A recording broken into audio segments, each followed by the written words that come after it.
உங்கள் சந்தோஷத்தை தடை பண்ணுது, உங்கள் நலத்தை சிதைக்குது, உங்களுடைய நிம்மதியை கெடுக்குது, உங்கள் வளர்ச்சியையும் இது தடுக்குது. நோயில்லாத வாழ்க்கை வாழ்வதற்கு இந்த 3 மாதம் நீங்கள் செய்ய வேண்டிய வழிமுறைகள் இதில் இருக்குது. இதை மட்டும் நீங்கள் மனப்பூர்வமாக செஞ்சிட்டா அன்பே சாய் குடும்பத்தில் இருக்கிற ஒவ்வொருத்தவங்களும் நோய் நொடி இல்லாமல் 100 வருஷம் வாழலாம். எப்பேற்பட்ட நோயாக இருந்தாலுமே சரி, அதை தீர்ப்பதற்கு உண்டான 3 வழிமுறைகளை இதில் நாம் ரொம்ப சிம்பிளாக சொல்லியிருக்கோம். இதுக்கு எந்த காசும் கட்ட வேண்டாம், எந்த அலைச்சலும் இல்லை. இது சில பேர் சொல்லுவாங்க ஜெனட்டிக் வைஸாக வந்திருக்குதுன்னு. அதை கூட நம்ம மாற்றி அமைக்கக்கூடிய சக்தி நமக்குள்ளே இருக்குதுன்றதை புரிஞ்சு இந்த ஆடியோவை முழுக்க கேளுங்க. கேட்டால் உங்களுக்கு தெரியும் இந்த நோய் கண்டிப்பாக குணமாகும் அப்படின்ற ஒரு நம்பிக்கையை இந்த ஆடியோ உங்களுக்கு ஏற்படுத்தும்.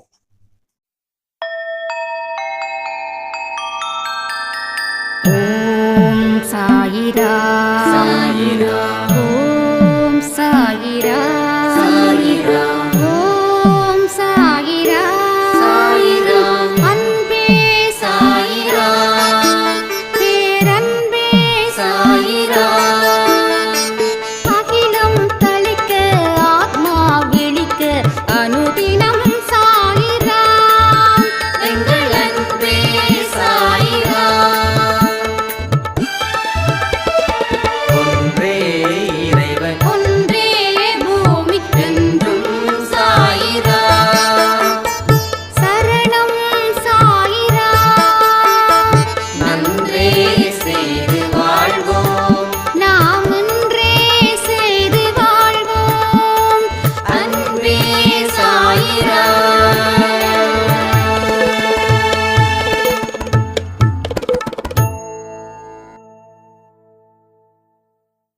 சைரா. என் உயிரின் உயிரானவர்களே, இன்னைக்கு தரக்கூடிய ஆடியோ ரொம்ப இம்பார்ட்டன்ட். ஒரு மனுஷன் எது இல்லை அப்படின்னாலும் வாழ்ந்துடலாம். ஆனால் நோயோட வாழ்வது இருக்கே, அது பெரிய சவால். நோய் வந்துடுச்சு அப்படின்னாவே நம்மால் வேற எதையுமே சிந்திக்க முடியாது. ஒரு நோய் வந்துடுச்சு அப்படின்னா நீங்கள் நினைச்சதை எதையுமே சாதிக்க முடியாது. உங்கள் வாழ்க்கையில் ஓடி ஆடி வேலை செய்ய முடியாது, நல்லது கெட்டது விஷயத்துக்கு கலந்துக்க முடியாது.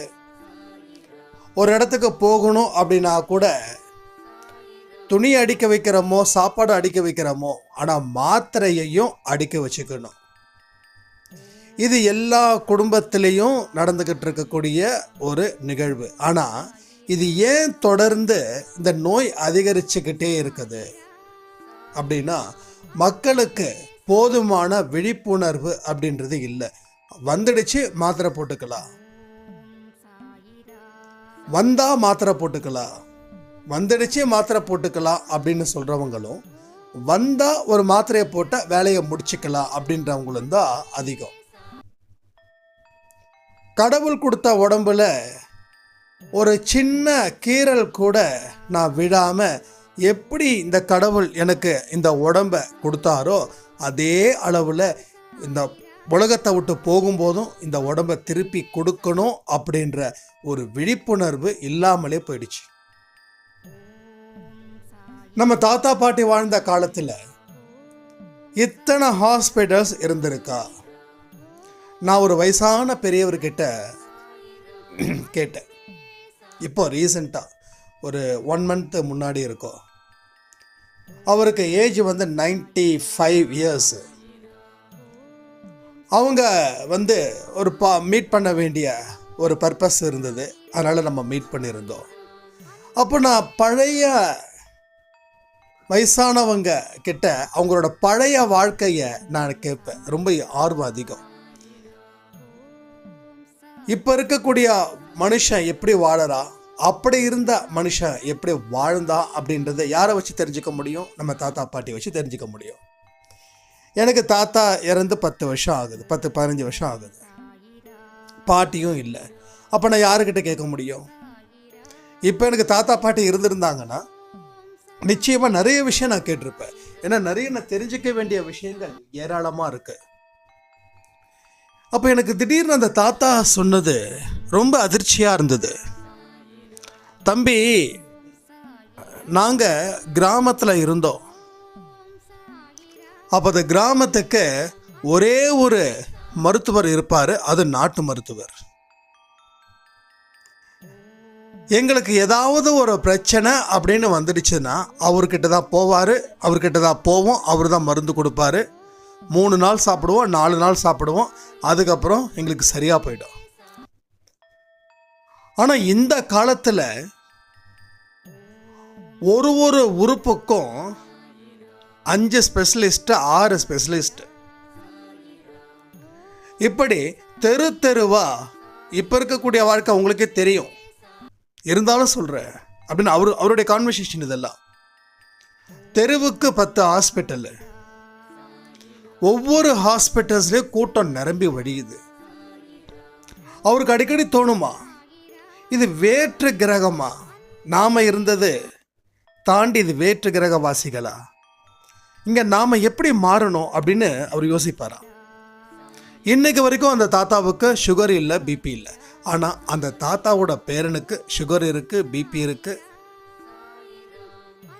அண்டு கொலஸ்ட்ரால் இருக்குது.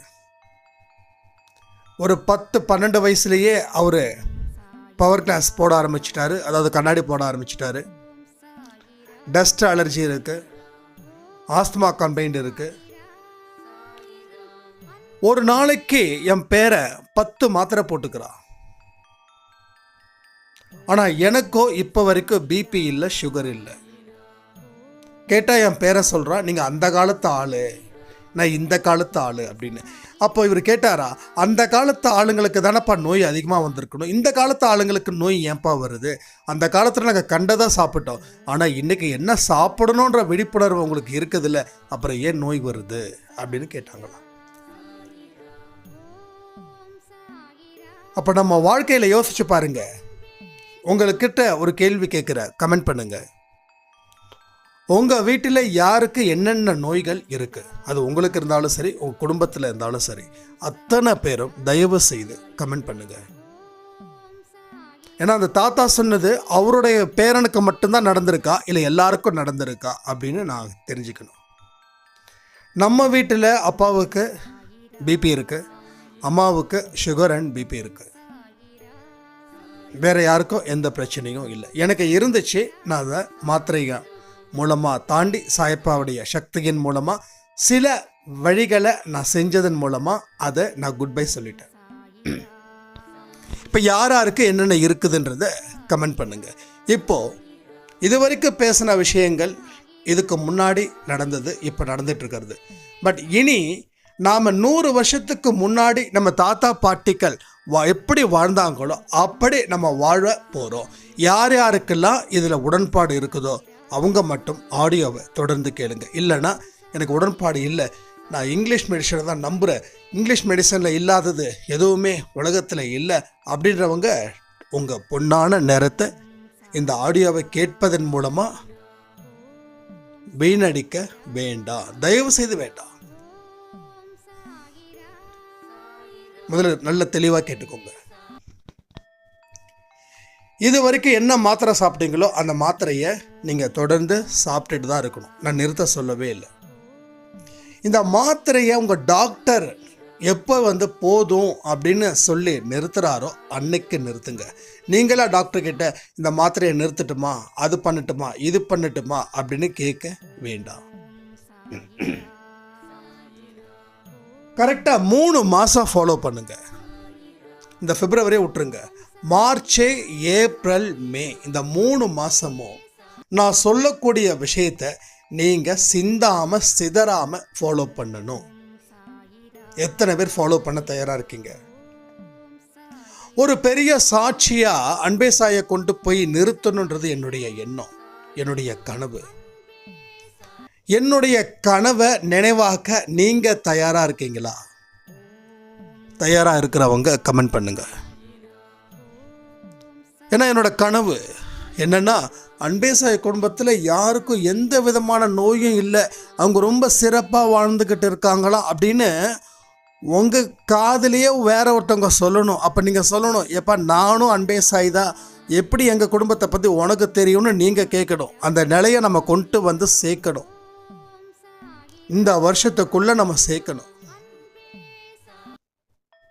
நான் சொல்லக்கூடிய அத்தனை விஷயங்களும் 100க்கு 100 உண்மையான விஷயங்களே, நடக்கக்கூடிய விஷயங்களே. நடக்காததை பற்றி பேசுகிறதுக்கோ உங்கள் டைமை எடுத்துக்கிறதுக்கோ நான் வரலை. ஏன்னா உங்களுக்கும் 1000 வேலை இருக்குது, எனக்கும் 1000 வேலை இருக்குது. அப்போ நான் வேலையை ஒதுக்கி நான் செய்கிறேன், நீங்களும் வேலையை ஒதுக்கி கேட்குறீங்கன்னா இங்கே நல்ல விஷயங்கள் நம்ம குடும்பத்துக்கு நடக்கணுன்ற ஒரே காரணத்துக்காக மட்டுமே. அப்போ நோய் இல்லாத வாழ்க்கையை வாழ்வதற்கு நாம தயாராக இருக்கோம். நிறைய பேர் சொல்றீங்க சீக்கிரம் விஷயத்த சொல்லுங்கன்னு. ஒரு இன்ட்ரடக்ஷன் ஸ்ட்ராங்காக இருந்தால் தான் அதனுடைய சப்ஜெக்ட் ஸ்ட்ராங்காக இருக்கும். ஒரு புக் எடுத்திங்கன்னா பொருளடக்கம், அவரை பற்றி இவரை பற்றி படிக்கிறதெல்லாம் விட்டுடுவோம். அதுவும் உங்களுக்கு முக்கியமான விஷயங்களை தான் சொல்லி கொடுக்கும். அப்போ இந்த விஷயத்தை எல்லாம் மனசில் வைக்கும்போது உங்களுக்கு நம்பிக்கை பெருகணும். இதுதான் மெயினான விஷயமே. நம்பிக்கையோடு நீங்கள் செய்யக்கூடிய விஷயங்கள் அத்தனையும் உங்களுக்கு சிறப்பு வாய்ந்ததாக இருக்கும். ஒன்றும் இல்லைங்க, ஒரு சிம்பிள், உங்கள் கண்ணாடி முன்னாடி நின்னா நீங்கள் யாரை பார்ப்பீங்க? உங்களை தானே பார்ப்பீங்க. ஆனால் நீங்கள் சாயப்பாவையே பார்க்கலாம் கண்ணாடி முன்னாடி நின்னா. அதுக்கு உண்டான ப்ராக்டிஸ்னால் நான் தினமும் பண்ணிகிட்டு இருக்கேன். இனி கொஞ்சம் ரொம்ப ஹெவியாக்க போகிறேன். எப்படின்னா, நம்ம மனசில் இருக்கிற விஷயத்தை நம்ம வெளியில் கொண்டு வருவதற்கு நான் முயற்சிகள் செய்ய போகிறேன். அந்த முயற்சிகளில் இதுவும் ஒன்று. அப்போ கண்ணாடி முன்னாடி நின்னா நம்ம மனசில் இருக்கக்கூடிய சாயப்பாவோட உருவத்தை மட்டும்தான் அந்த கண்ணாடியில் பார்க்கணும். ஸோ எண்ணங்கள் தான் வாழ்க்கை. அப்போ என்னோட எண்ணங்களில் முழுவதும் சாயப்பா நிறைஞ்சிருக்காரு. ஸோ நான் பார்க்குற இடம் எல்லாம் சாயப்பாவாக இருக்கணும். கண்ணாடியில் பார்க்கும்போதும் அந்த சாயப்பாவை கொண்டு வந்து சேர்க்கணும். ஸோ இது மாதிரியான நிறைய முயற்சிகள் நம்ம அன்பே சாய் குடும்பத்தில் நாம் செய்ய போகிறோம். முதல்ல அதுக்கு நான் சில விஷயத்தை செஞ்சு அதில் இருக்கக்கூடிய நெளிவு சுழிவுகளை கற்றுக்கிட்டு அதுக்கப்புறமா உங்ககிட்ட சொல்லி நீங்கள் அப்படி செஞ்சீங்க அப்படின்னா நிச்சயமாக நீங்கள் சாயப்பாவை கண்ணாடி முன்னாடி நின்று பார்க்கலாம். இது சீக்கிரமாக நடக்கும். முதல்ல இந்த நோயை பற்றி நம்ம பேசிடுவோம். ஏன்னா உடம்பு இருந்தால் தான் எல்லாமே, உடம்பு இல்லைன்னா ஒன்றுமே இல்லை. இப்போ உங்களுக்கு வந்திருக்கக்கூடிய நோய் அதிகபட்சமாக சொல்லக்கூடியவங்க சுகர், பிபி அண்டு கொலஸ்ட்ரால். இந்த 3 விஷயங்களும் எல்லா மனுஷனுக்கும் இப்போ ஜென்ரலாக வந்துடுச்சு. 50% பீப்புள்ஸ் டயபெட்டிக்ஸால் அஃபெக்ட் ஆவாங்கன்னு ஆராய்ச்சி சொல்லியாச்சு. ப்ரீ டயபெட்டிக்ஸ், அதாவது மாத்திரை இல்லாமல் மாத்திரை தேவையில்லைங்க ஆனால் டயபெட்டிக்ஸ் இருக்குதுங்க அப்படின்றவங்களும் ஏராளமாக பேர் இருக்காங்க. உங்கள் சுகர் லெவல் 120க்கு கீழே இருந்தால் தான் உங்களுக்கு சுகர் இல்லைன்னு அர்த்தம். 150, 160 இருந்துச்சுன்னா சுகர் இருக்குது, ஆனால் மாத்திரை வேண்டான்னு அர்த்தம். 200க்கு மேலே போச்சுன்னா கண்டிப்பாக மாத்திரை சாப்பிட்டே ஆகணும்னு அர்த்தம். இதில் யாருக்காவது சந்தேகம் இருந்தால் கமெண்ட் பண்ணுங்கள். ஈவன் பிபி எவ்வளோ இருக்கணும்? 120 அந்த ரேஞ்சில் இருக்கணும். அதுக்கு மேலே இருக்கிறது பிபி. இந்த சுகரும் பிபியும் எதனால் வருது அப்படின்னா ஜெனட்டிக் வைஸாக வருதுன்றத ஒரு விஷயம் இருக்குது. ஆனால் அதையும் நம்ம கண்ட்ரோல் பண்ணலாம். கடவுளோட ஆசீர்வாதம் தான் இங்கே முக்கியமான காரணம். 2வது, நம்மளாக ஏற்படுத்தியிருக்கக்கூடிய மோசமான பழக்க வழக்கங்கள். நம்ம என்ன சாப்பிட்றோம் அப்படின்ற ஒரு கவனம் இருக்கணும். உனக்கு பிடிச்சதை சாப்பிட்றியா, இல்லை உனக்கு ஆரோக்கியமானதை சாப்பிட்றியா, இல்லை உன் உடம்புக்கு ஏற்றதை நீ சாப்பிட்றியா? இப்போ ஆரோக்கியமான சாப்பாடுக்கோ உன் உடம்புக்கு ஏற்றதுக்கோ இருக்கக்கூடிய வித்தியாசமே இருக்குது. ஆரோக்கியமான சாப்பாடு தான், ஆனால் அதுவும் உடம்புக்கு பிரச்சனையாக்கிடுமே. ஃப்ரூட்ஸ் நல்லதுன்னு நம்ம சொல்கிறோம். காலையில் இயற்கை சாப்பாடை சாப்பிடணும். அப்போ ஃப்ரூட்ஸோ ஏதோ சாப்பிடலாம். ஆனால் 260 270 சுகர் இருக்கிறவங்களுக்கு ஃப்ரூட் சாப்பிட முடியாது. ஆரோக்கியமான சாப்பாடு தான், ஆனால் அது உன் உடம்பை ஏற்றுக்கணும்ல. இந்த தவறுகளை நிறைய பேர் செய்கிறாங்க. நல்லது தானே ஃப்ரூட் சாப்பிட்டா, நான் சாப்பிட்டேன் ஆனால் சுகர் வந்துருச்சுன்னா, ஆமாம் நல்லது தான், பொதுவாக அது நல்லது தான். ஆனால் உன்னோட உடம்புக்கு அது ஏற்றுக்கலைன்னா அது உனக்கு கெட்டது. அப்போ ஃப்ரூட் சாப்பிட்றது உனக்கு மட்டும் கெட்டது. ஏன்னா நீ சுகர் 250 260 290 300 வச்சு இன்சுலினை போட்டுட்ருக்கிற உனக்கு ஃப்ரூட்ஸ் தேவைப்படுதா? அப்போது உன் உடம்புக்கு என்ன தேவையோ அதை எடுத்துக்கோ. துவர்ப்பை அதிகமாக எடுத்துக்கோ, கசப்பை அதிகமாக எடுத்துக்கோ. இதை தினமும் ஃபாலோ பண்ணு. நீ தினமும் ஃபாலோ பண்ணிப்பாரு. தினமும் நெல்லிக்காய் ஜூஸ் குடி, வாரத்தில் 2 நாள் பாவக்காய் ஜூஸ் குடி. வெஜிடபிள்ஸ் நிறைய எடுத்துக்கோ, வெஜிடபிள் சாலட் எடுத்துக்கோ. நீ எந்த அளவுக்கு சாப்பாடு எடுத்துக்கிறியோ அந்த அளவுக்கு உடற்பயிற்சி பண்ணு. உன் நெத்தியில் வேர்வை வர வரைக்கும் நீ நட, இல்லை உடற்பயிற்சி செய். இப்போ உன்னோட பிபியும் சுகரும் கண்ட்ரோல். 3 மாதம் கழித்து டெஸ்ட் எடுத்து பார்த்துட்டு இன்றைக்கி இப்போ நீங்கள் ஃபஸ்ட்டு இது பண்ணுறீங்கன்னா இன்றைக்கி ஆவரேஜ் எல்லாமே எடுத்துக்கோங்க. அதிகபட்சமாக ஐ திங்க் 300 400 வரும். எவ்வளவோ செலவு பண்ணுறோம்ல. ஒரு மொபைலுக்கு டேட்டா எவ்வளோ போடுறோம்? 250 போடுறோம் ஒரு மாதத்துக்கு. அப்போ ஆரோக்கியத்துக்காக 250 செலவு பண்ணுறது தப்பே இல்லை. இன்றைக்கே லேபுக்கு போங்க, லேபில் போயிட்டு 3 மாதம் ஆவரேஜ் எடுங்க. சாப்பிட்றதுக்கு முன்னாடி இருக்கக்கூடிய சுகர் எடுங்க, சாப்பிட்டதுக்கு பின்னாடி இருக்கக்கூடிய சுகர் எடுங்க, ப்ளஸ் 3 மாதம் ஆவரேஜ் சுகர் எடுத்து வச்சுக்கோங்க. இப்போ நாளையில் இருந்து டே 1 இருந்து ஸ்டார்ட் பண்ணுங்கள். அதாவது சுகர் டெஸ்ட் எடுத்ததில் இருந்து நீங்கள் ஆரம்பிங்க. கரெக்டாக 3 மாதம். நான் 48 நாள் 90 நாள்லாம் சொல்லலை, கரெக்டாக 3 மாதம். இப்போவே நீங்கள் ஸ்டார்ட் பண்ணிவிடுங்க. மார்ச், ஏப்ரல், மே, ஜூன் ஃபஸ்ட்டு வீக்கில் ரிப்போர்ட் எடுங்க. அது வரைக்கும் நீங்கள் ரிப்போர்ட்ஸ் எடுக்க வேண்டாம். அதுக்கப்புறம் ஆவரேஜ் செக் பண்ணி பாருங்கள். அதில் இம்ப்ரூவ் ஆகியே தீரணும். ஏன்னா அந்த மாதிரியான விஷயங்களை தான் நம்ம சொல்லிக்கிட்டு இருக்கோம், சொல்ல போகிறோம். ஓகே, இப்போ நோய் வந்துடுச்சு, இதை நம்ம என்ன செய்யலாம்?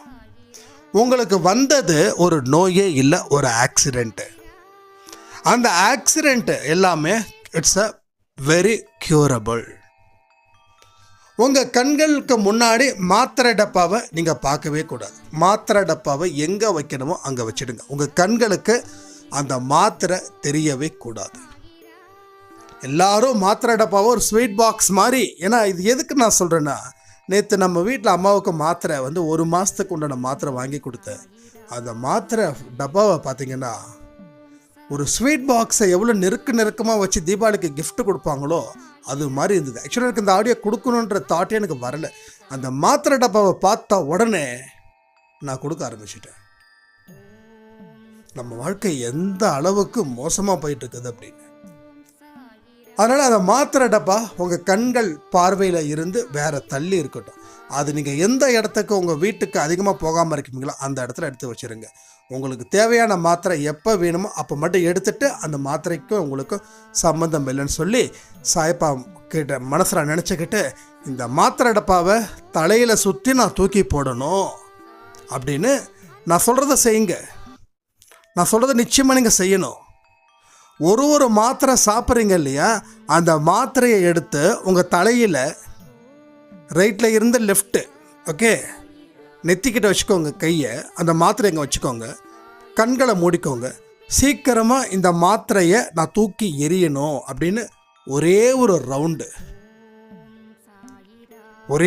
ரவுண்டு மட்டும் அந்த கைகளை வச்சு நெத்தியில் ஆரம்பித்து பின்னாடி வந்து மறுபடியும் நெத்திக்கிட்ட வந்து பிரார்த்தனை பண்ணி அந்த மாத்திரையை சாப்பிடுங்க. இந்த மாத்திரை இன்னும் கொஞ்ச நாட்களில் தூக்கி எரியணும் அப்படின்னு நினச்சி அந்த மாத்திரையை சாப்பிடுங்க. இது மாதிரி நீங்கள் எத்தனை மாத்திரை சாப்பிட்றீங்களோ அத்தனை மாத்திரையும் ஒன்றா கையில் வச்சுக்கோங்க. ஒரு 3 மாத்திரை ஒவ்வொன்றுக்கும் சுற்றி போட வேண்டாம். அந்த 3 மாத்திரையோ 4 மாத்திரையோ அத்தனையும் பிரித்து வச்சுக்கோங்க. பிரித்து வச்சுக்கிட்டு கைகளை நல்லா க்ளோஸ் பண்ணிக்கிட்டு, பிரித்து கூட வைக்க வேண்டாம், ஏன்னா கையில் இருக்கக்கூடிய மருந்து மாத்திரைலாம் ஒட்டிட போகுது. ஒவ்வொரு மாத்திரையும் தனித்தனியாக கட் பண்ணி, இதெல்லாம் செய்யணும் நீங்கள். கட் பண்ணி அதை வந்து பேக்கெட்டில் இதில் வந்து கையில் வந்து நல்லா பிடிப்போட வச்சு அதை வந்து தலையை சுற்றி ஒரே ஒரு தடவை, இனிமேல் இந்த மாத்திரை என் வாழ்க்கையில் சீக்கிரமாக நான் தொலைக்கணும், இது அன்பே சாயப்பா மேலே ஆணையாக நடக்கணும், அன்பே சாயப்பா மேலே ஆணையின் படி நடக்கணும். அந்த மாத்திரை கூட பயப்படும், ஏன்னா நீங்கள் சொன்னது சாயப்பாவின் ஆணையின் படி. புரியுதா உங்களுக்கு? சாயப்பா இந்த உலகத்தையே படித்தவர். இந்த கேவலம் இந்த மாத்திரைக்கு பவர், மாத்திரை வேண்டான்னு சொல்கிற அளவுக்கு அதை விரட்டுவதற்கு அவருக்கு சக்தி இல்லையா? அப்போது அதை வந்து சுற்றி நீங்கள் தூக்கி எறியணும். இதுதான் நீங்கள் செய்ய வேண்டிய முதல் வேலை, மாத்திரையை சுற்றி எறிவது.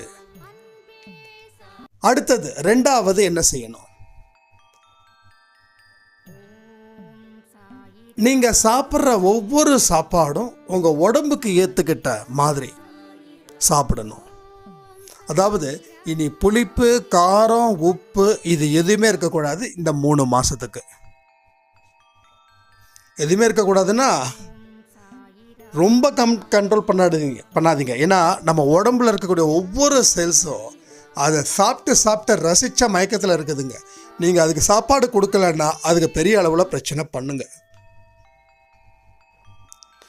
அப்போது நீங்கள் எந்த அளவில் சாப்பிட்றீங்களோ காரம், உப்பு, புளிப்பு அதை எல்லாமே பாதிக்கு பாதியாக குறைக்கணும். சுகர் இருக்கிறவங்க கொஞ்ச நாளைக்கு, அதிகபட்ச சுகர் இருக்கிறவங்க 200க்கு மேலே இருக்கிறவங்க இந்த ஃப்ரூட்ஸ் ஐட்டத்தை தயவு செய்து நிறுத்தணும். பேக்கரி பக்கம் தலை வச்சு கூட படுக்கக்கூடாது, ஹோட்டல் பக்கம் தலை வச்சு கூட படுக்கக்கூடாது. உங்களுக்கு சுகரை குறைப்பதற்கு என்னென்ன வழிகள் இருக்குது, பிபியை குறைப்பதற்கு என்னென்ன வழிகள் இருக்குது, கெட்ட கொழுப்பை குறைப்பதற்கு என்னென்ன வழிகள் இருக்குது, இன்னும் என்னென்ன வியாதிகளுக்கு என்னென்ன வழிகள் இருக்குதுன்றது சத்தியமாக உங்களுக்கு தெரியும். இங்கே யாரும் தெரியாதுன்னு மட்டும் சொல்லாதீங்க, நான் நம்புகிற மாதிரி இல்லை. ஏன்னா எல்லாருக்கும் யூடியூப் இருக்குது, நீங்கள் நோண்டி இருப்பீங்க. இது என்ன பண்ணலான்னு அதை நீங்கள் தெளிவாக செய்யணும். ஒரு அட்டவணை போடுங்க, நான் சொல்கிறதெல்லாம் செய்யுங்க. மாத்திரை தலை சுற்றி போடணும். ரெண்டாவது, உங்கள் நோய்க்கு ஏற்ற மாதிரியான சாப்பாடை சாப்பிடணும். இந்த 2 விஷயங்கள்.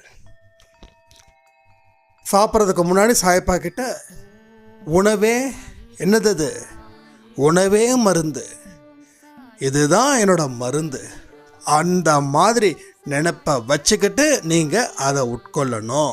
ரெண்டாவது, சாப்பிடும்போது யாரும் எந்த பேச்சும் பேசக்கூடாது, மொபைல் நோண்டக்கூடாது,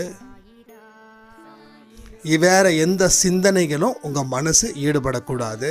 வாயை மூடி சாப்பிடணும். எங்க வாயை மூடி தானே சாப்பிடுவோம், இல்லாட்டி சாப்பிட்டதில் வெளியில் வந்துடும்னு சொல்கிறீங்களா? வாயை நல்லா நம்ம சாப்பிடும்போது எப்படி சாப்பிடுவோம்? வாயை திறந்துக்கிட்ட சாப்பிடுவோம். அப்போது வெளியிலே இருந்து வரக்கூடிய காற்று கேஸ்ட்ரிக் வருவதற்கு காரணம் என்ன தெரியுமா? வாயை திறந்துக்கிட்டு சாப்பிட்றது, ஏதாவது நினச்சிக்கிட்டு சாப்பிட்றது. நீங்கள் ஒரு துக்கமான சம்பவத்தை நினச்சிக்கிட்டு சாப்பிட்டீங்கன்னா உங்கள் உடம்புல அது ஜீரணத்தை கொடுக்காது. ஒரு சந்தோஷமான விஷயத்தை நினச்சிக்கிட்டு சாப்பிட்டீங்கன்னா சாப்பிட்ட உடனே பசி எடுக்க ஆரம்பிச்சிடும். 2மே பிரச்சனை, நல்லதும் பிரச்சனை, கெட்டதும் பிரச்சனை. நம்ம ஏற்கனவே சொல்லியிருக்கோம், நல்லதில் இருந்து துன்பத்தையும் கொடுக்கும், துன்பத்தில் இருந்து நல்லதையும் கொடுக்கும். எதுன்னு எப்படி நீங்கள் கண்டுபிடிப்பீங்க? அப்போ இந்த விஷயத்தை நாம் தினமும் ஃபாலோ பண்ணி ஆக்கணும். வாயை மூடிக்கொண்டு சாப்பிடணும், நல்லா மென்று சாப்பிடணும். நீங்கள் சாப்பிட்ற சாப்பாடு மாவு மாதிரி உள்ளே போகணும். இதை நீங்கள் செய்யணும். இது 2வது சாப்பிடும் முறை. ஓகே, இது சாப்பிடும் முறைன்னு போட்டுக்கோங்க. முதல்ல என்னது, இருக்கிற அத்தனை மாத்திரையும் தலையை சாயப்பாட்டை ப்ரே பண்ணி இந்த மாத்திரையை தலையை சுற்றி தூக்கி எறிய வேண்டிய காலம். உங்களுக்கு எப்படி பிரார்த்தனை செய்யணுமோ அப்படி பிரார்த்தனை செய்யுங்க. நான் சொல்கிற மாதிரி தான் செஞ்சணும், அப்போ தான் அருள் கிடைக்கும்ல, சத்தியமாக நம்பாதீங்க. நான் சொல்லவும் மாட்டேன், நான் அப்படி தான் செய்யணும்னு உங்களை வற்புறுத்தவும் மாட்டேன்.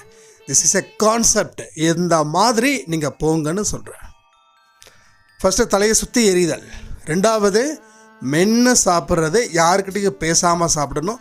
சாப்பிடும்போது தண்ணி குடிக்கக்கூடாது. சாப்பிட்றதுக்கு முன்னாடி அரை மணி நேரத்துக்கு தண்ணி குடிக்கணும். சாப்பிட்டதுக்கப்புறம் 2 hours கழித்து தான் தண்ணி குடிக்கணும். ஒரு வேளை தண்ணி கண்டிப்பாக தேவைப்படுது, புறையேறுது அப்படின்னா மட்டும் தண்ணி குடிக்கணும். அவசரத்துக்கு தண்ணி குடிக்கலாம், ஆனால் தேவையில்லாததுக்கு தண்ணி குடிக்கக்கூடாது. சாப்பாடை முழுங்கக்கூடாது, மென்று தின்ன வேணும். சாப்பாடில் கசப்பும் துவர்ப்பும் இருக்கிற மாதிரியான சாப்பாடு தினமும் வேணும். இது 2வது. 3வது உடற்பயிற்சி, மனப்பயிற்சி. இந்த 2மே இம்பார்ட்டன்ட். நடந்துக்கிட்டே இருங்க. சாப்பிட்டதுக்கு அப்புறமும் ஒரு ஒரு 10 நிமிஷம் ரொம்ப கேஷுவலாக இருக்கணும். வேகமாக நடக்கக்கூடாது. ஏன்னா சாப்பிட்டதுக்கப்புறம் ஒரு ரெஸ்ட்டு தேவைப்படும். ஒரு 10 நிமிஷம் அமர உட்காந்து அதுக்கப்புறமா மெதுவான ஒரு 15 நிமிஷம் இதை செய்யணும். எல்லா விலங்குகளும் பாருங்கள், சாப்பிட்டதுக்கு அப்புறம் தான் ஒரு மனுஷன் மட்டும்தான் சாப்பிட்ட உடனே அடுத்த வேலையை ஆரம்பிக்கிறான். அவன் சாப்பிட்றதுக்கு ரெஸ்ட்டு கொடுக்கணும். அந்த உடம்பு அப்போ தான் அவன் சாப்பிட்டதை ஜீர்ணிக்கும். சாப்பிட்டதுக்கு ஒரு 10 நிமிஷமாவது நீங்கள் ரெஸ்ட்டு கொடுத்துட்டு அதுக்கப்புறம் மெதுவாக நடக்கணும். ரொம்ப கேஷுவல் வாக்கு, அப்படியே ஜாலியான ஒரு வாக்கு, அப்படியே இயற்கையை ரசிக்கிற மாதிரி. வீட்டில் இருக்கக்கூடிய பொருட்கள் தான் அப்படியே ரசிச்சுக்கிட்டே நடங்க. வீட்டுக்குள்ளேயோ வெளியிலையோ நடங்க. அதுக்கப்புறமா வேலை செய்யுங்க. ஸோ சாப்பிட்டதுலேருந்து 1/2 hour கழித்து தான் நீங்கள் வேலை செய்யணும். அதனால் புரிஞ்சுக்கணும். சாப்பிட்டோன்னே வேலை செஞ்சிங்கன்னா சாப்பிட்டது எல்லாமே எங்கே வரும்? மேலே வந்துடும். மேலே நின்றுடும். அதுக்கப்புறம் ஏப்பமாக வரும். ஏப்பம் வந்துச்சுனாவே உங்களுக்கு ஜீரணிக்கிறது ரொம்ப கஷ்டமாக இருக்குது அர்த்தம். கண்ணா பின்னான்னு ஜீரணிக்கக்கூடாது. அது அந்தந்த டைமிங்குள்ளே அது ஜீரணம் ஆகிடணும். இதை செய்யணும். இது உணவு முறை. அடுத்தது இந்த எக்ஸசைஸ், மனப்பயிற்சி, உடல் பயிற்சி. இந்த 2 பயிற்சியுமே முக்கியம். உடல் பயிற்சிக்கு நீங்கள் நடந்தாவே போதும். ஒவ்வொரு நாளும் காலையில் எந்திரிச்ச உடனே பல் விளக்கி தண்ணி நல்லா குடிச்சு அதுக்கப்புறம் காலை கடன்களை முடிச்சுட்டு வயிற்றில் எம்டியான இடத்துல நீங்கள் வயிறு எம்டியாக இருக்கும்போது நீங்கள் 40 நிமிஷம் முதல்ல 30 நிமிஷம் நடங்க, அப்புறம் 40 நிமிஷம் நடங்க. புதுசாக நடக்கிறவங்க மெதுவாகவே நடங்க. அதுக்கப்புறமா உங்கள் வேகத்தை என்கரேஜ் பண்ணுங்கள். 5000 steps, minimum 4000 to 5000 steps, 40 minutes. So எது ஹையரோ அது வரைக்கும் நீங்கள் ரொம்ப நல்ல ட்ரைனிங் ஆனதுக்கப்புறம், நான் இப்போ எப்படி நடக்கிறேன்னா 40 minutes 5000 steps. So minimum 40 minutes. அப்போ 40 minutes ஆகிருக்கும், 4200 ஸ்டெப்ஸ் ஆகிருக்கும்னா 5000 ஸ்டெப்ஸ் வர வரைக்கும் நான் நடப்பேன். கண்டிப்பாக காலை ரொம்ப ரொம்ப இம்பார்ட்டன்ட். அதுக்கப்புறம் மனப்பயிற்சி, மனசுக்கு தேவையானது மெடிடேஷனும் பிராணாயாமமும். இதெல்லாம் அந்த கால பயிற்சி முடிஞ்சதுக்கப்புறம் செஞ்சாலும் சரி, இல்லை அதுக்கு முன்னாடி அதெல்லாம் செஞ்சுட்டு நடப்பயிற்சி செஞ்சாலும் சரி, இந்த 3 விஷயங்களும் ஒரு மனுஷனுக்கு தொடர்ந்து ஃபாலோ பண்ணால் அவனுடைய நோய்கள் அடுத்த 3 மாதத்தில் இருந்து படிப்படியாக குறையும். அப்போ ஒரு 3 மாதமும் உங்களுக்கு படிப்படியாக குறைஞ்சிடுச்சுன்னா இந்த வருஷ கடைசியில் நீங்கள் மாத்திரைகளை குறைக்க ஆரம்பிச்சிடுவீங்க.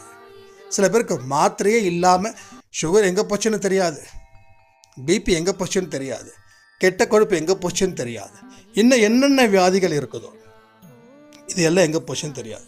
இந்த மூட்டு வலி, முதுகு வலி, வயிற்று வலி இதெல்லாம் ஒரு நோயே கிடையாது. ஏன்னா மாத்திரை சாப்பிட்றதுக்கு மட்டும்தான் நோய். முதுகு வலி, மூட்டு வலி, தலைவலி, கழுத்து வலி, வயிற்று வலி இது எல்லாமே நம்ம உடல் பயிற்சி சரியில்லைன்னா இதெல்லாம் நடக்கும். மூட்டு வலி ஏன் வருது? கைவலி ஏன் வருது?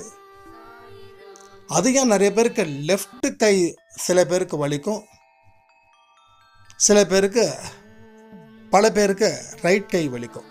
ஏன்னா வேலை செய்கிறது அத்தனை இந்த லெஃப்ட் கையை யூஸ் பண்ண மாட்டாங்க, ரைட் சைடு கையிலேயே வேலை செய்வாங்க. அதனால தான் ரைட் சைடில் இருக்கக்கூடிய கை அதிகமாக வலிக்கும்.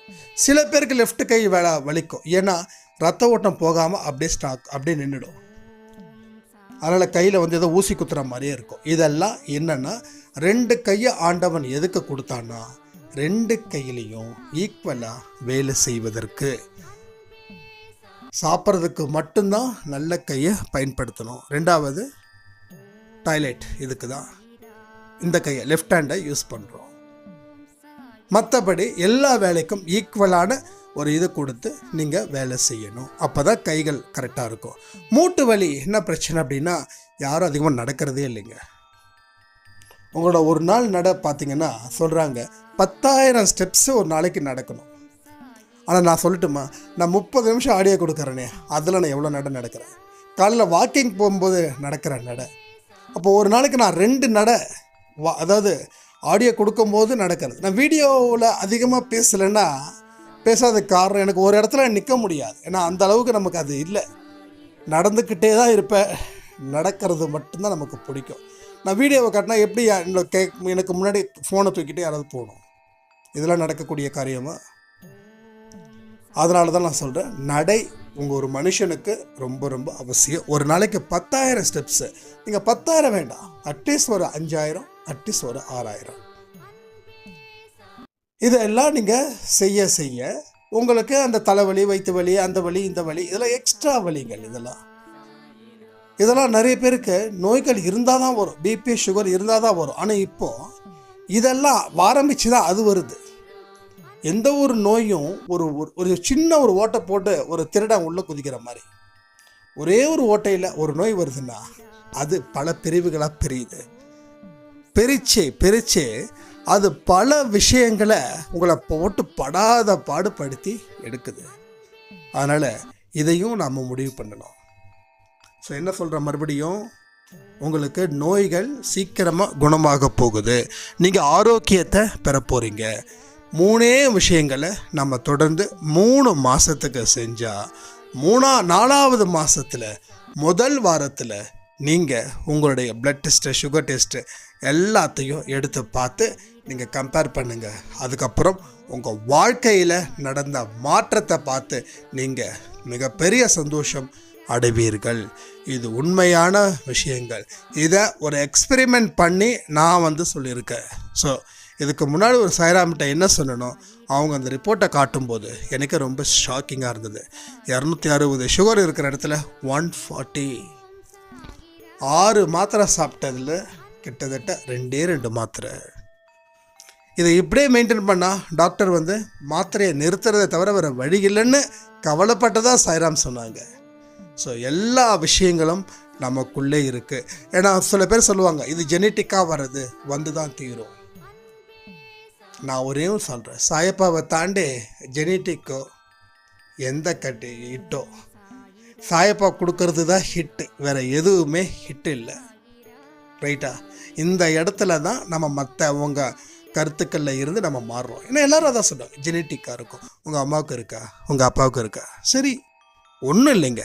எங்கள் அம்மாவுக்கு இருக்கா, அப்பாவுக்கு இருக்கா, பையனுக்கு வரும்னு சொல்கிறீங்க. சரி, எங்கள் அம்மா அப்பாவுடைய அவங்க அம்மா அப்பாவுக்கு இருக்குதானா? இருக்கலாம், இல்லாமலாம். சரி, அவங்க அம்மா அப்பாவை விட அவங்க அம்மா, அதாவது என்னோட கொள்ளு பாட்டிக்கு கொள்ளு தாத்தாவுக்கு இருக்குதா? இருக்க சான்ஸ் இல்லை. அப்போ ஜெனட்டிக் எங்கே உருவாச்சு? ஜெனட்டிக்னா என்ன பண்ணணும்? மூதையார் காலத்தில் இருந்து, அதாவது இந்த உலகம் தோன்றும் போது இந்த ஆதாம் ஏவாள் அவங்களுக்கு சுகரும் பிபி இருந்துச்சுன்னா எனக்கு இருக்கணும். அவங்களுக்கு இல்லாதப்ப எனக்கு மட்டும் எப்படி இருக்கும்? இதுதான் சாயப்போட குழந்தைங்க கேட்க வேண்டிய கேள்வியாக இருக்கணும். இல்லை, எங்கள் அம்மாவுக்கு இருக்குது, அம்மாவுக்கு இருந்தால் பையனுக்கு வரும், அப்பாவுக்கு இருந்தால் பொண்ணுக்கு வரும். சரி, வரட்டும். ஆனால் எனக்கு வராது. ஏப்பா வராதுன்னா சொல்லுங்கள். ஆதாமுக்கும் ஏவாளுக்கும் இருந்ததா? உலகம் படைச்சது யார்? முதல்ல யார் வந்தா? ஆதாம்.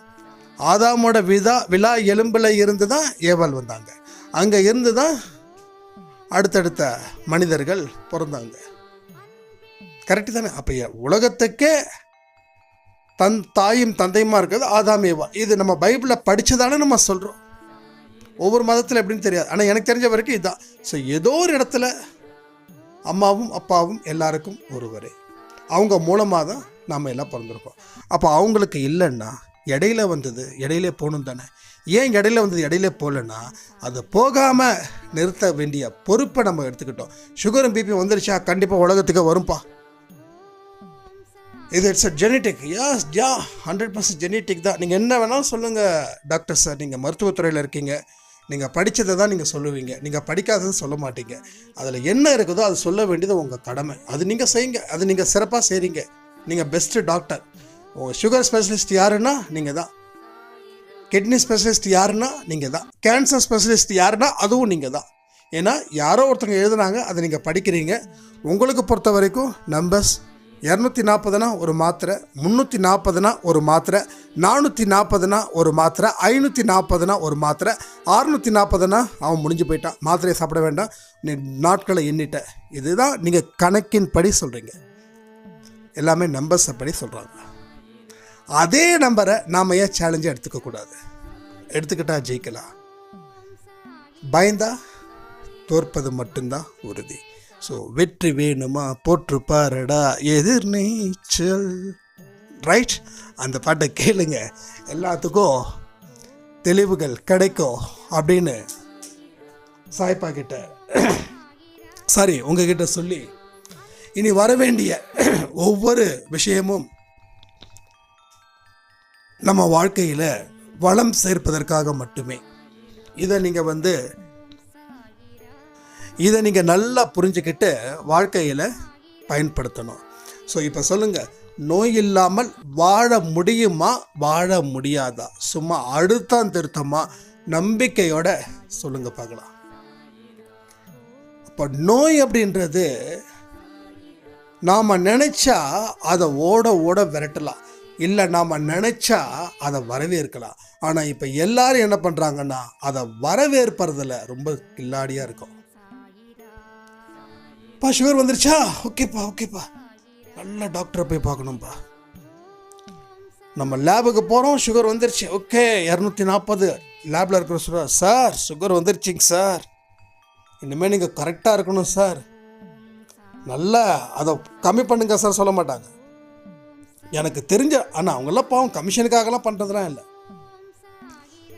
எனக்கு தெரிஞ்ச ஒரு டாக்டருங்க, சூப்பரான டாக்டருங்க, நல்லா பார்க்குறாருங்க அப்படின்னுவாங்க. இதை தான் சொல்லுவாங்க. ஏன்னா சுகர் வந்துட்டா உங்கள் வீட்லேயே வரவே இருப்பாங்க. சுகர் வந்துச்சா ஒன்றும் பிரச்சனை இல்லை, விடு பார்த்துக்கலாம், மாத்திரை சாப்பிட்டு சரி பண்ணிக்கலாம்.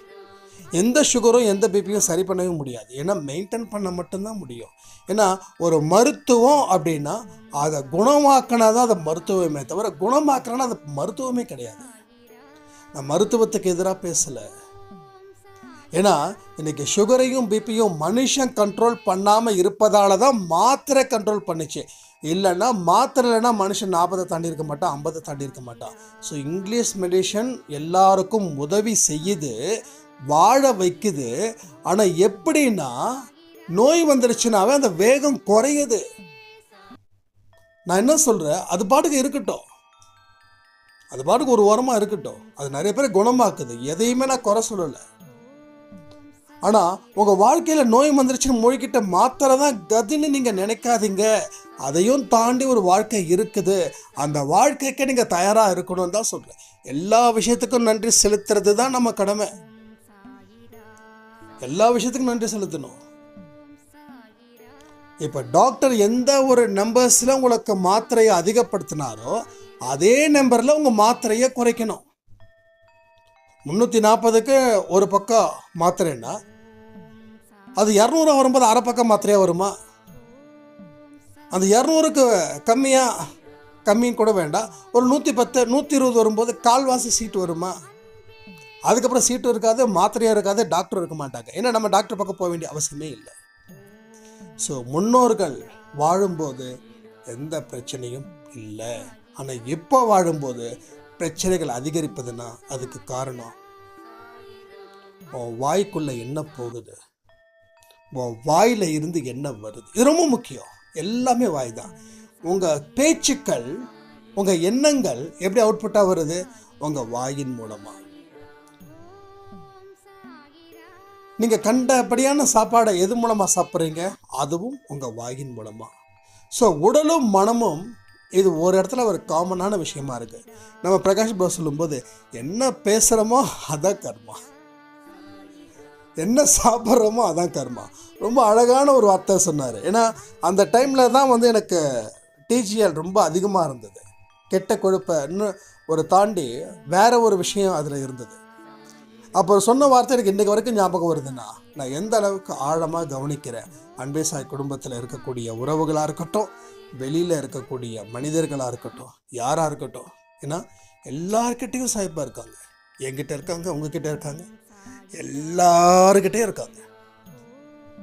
ஒரு செடியாக இருக்கட்டும், ஒரு கொடியாக இருக்கட்டும், ஒரு பொருளாக இருக்கட்டும், ஒரு விலங்காக இருக்கட்டும், ஒரு பறவையாக இருக்கட்டும், அத்தனை இடத்துலையும் அவர் தானே இருக்கார். வேறு எங்கே இருக்கார்? எல்லா இடத்துலையும் A to Z அவருக்கு தான். அப்போது வாய்க்கு உள்ளே என்ன போகுதோ, வாய்க்கு வெளியில் என்ன போகுதோ, உள்ளே போகிறது உடல் கர்மா, வெளியில் போகிறது மனக்கர்மா. இந்த 2 கர்மாவையும் சரி பண்ணிட்டா எல்லா விஷயங்களும் நமக்கு இங்கே சரியாகிடும். ஸோ திரும்ப சொல்கிறேன், 3 மாதத்தில் உங்கள் நோய்கள் குணமாகும், குணமாகியே தீரும். இதில் எந்த சந்தேகமும் இல்லை. உங்கள் வாழ்க்கை இன்னும் மென்மேலும் உயரணும். நோய்கள் இல்லாத ஒரு வாழ்க்கையை நீங்கள் வாழ்ந்து நீங்கள் இந்த சமுதாயத்தில் மாத்திரையே சாப்பிடாம 100 வருஷத்தை தாண்டி வாழணுன்றது தான் நம்ம அன்பே சாய் குடும்பத்தில் இருக்கிற மிகப்பெரிய பிரார்த்தனை. இந்த பிரார்த்தனை நிறைவேறுவது அப்படின்றது உங்களுடைய கையில் இருக்குதுன்னு சொல்லி இந்த ஆடியோவை நான் முடிக்கிறேன். ஜெய் சாய்ரா.